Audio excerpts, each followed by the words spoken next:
जय श्री राधे, जय श्री कृष्णा। बट पूजन अमावस्या वट सावित्री व्रत कथा। बट सावित्री व्रत ज्येष्ठ मास के अमावस्या को होता है। इसमें त्रयोदशी से 3 दिन तक उपवास रखते हैं, हवन किया जाता है तथा बट की पूजा की जाती है। भीगे चने, कुमकुम, चावल, फूल, फल, दक्षिणा आदि चढ़ाकर कच्चा सूत बट को लपेटकर परिक्रमा की जाती है। बट के पत्ते के गहने बनाकर पहनने चाहिए। कल्पना निकालकर कहानी सुननी चाहिए। कथा। मध्य देश के राजा अश्वपति के यहाँ पुत्री सावित्री का जन्म हुआ।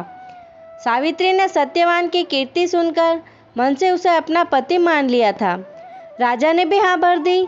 जब यह बात नारद जी को मालूम हुई तो वे राजा अश्वपति से जाकर बोले, राजन, सत्यवान गुण संपन्न व धर्मात्मा अवश्य है, लेकिन यह अल्पायु है।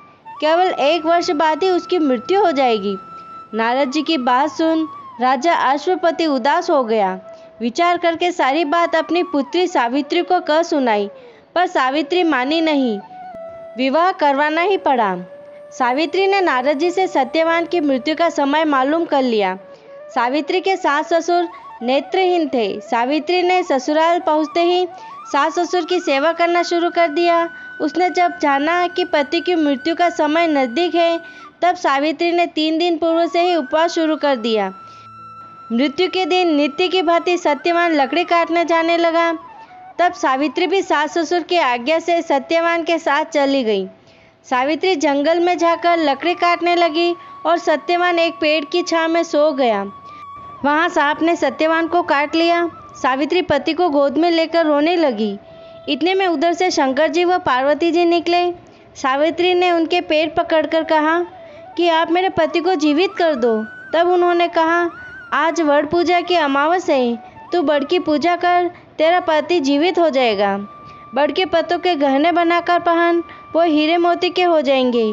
तब सावित्री ने बड़ की पूजा की। तभी धर्मराजा के दूत सावित्री के पति को ले जाने के लिए आए। उनको देवी विधान सुनाया। उसकी निष्ठा और पति प्रेत को देखकर उन्होंने सावित्री को वर मांगने को कहा।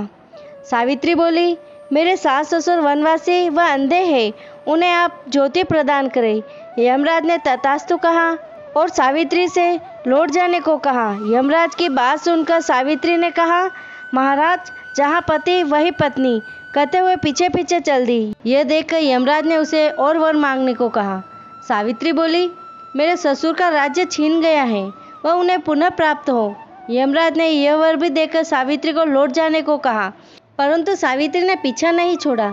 तब यमराज ने तीसरा वर मांगने को कहा तो सावित्री ने शत पुत्रवती होने का वरदान मांग लिया। यमराज ने बोला, तथास्तु। सावित्री फिर भी पीछे पीछे चली तो यमराज बोले, अब क्या चाहती हो? सावित्री बोली, मुझे पुत्रवती होने का वचन देकर आप मेरे पति को तो लिए जा रहे हैं।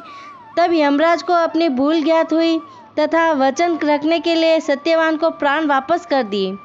सावित्री उस बड़ के पेड़ के पास आई जहाँ उसका पति का मृत शरीर पड़ा था। उसमें जीवन का संचार हुआ तथा सत्यवान उठकर बैठ गया और घर आकर देखा तो माता पिता को भी दिव्य ज्योति वाला व राजवैभव युक्त पाया।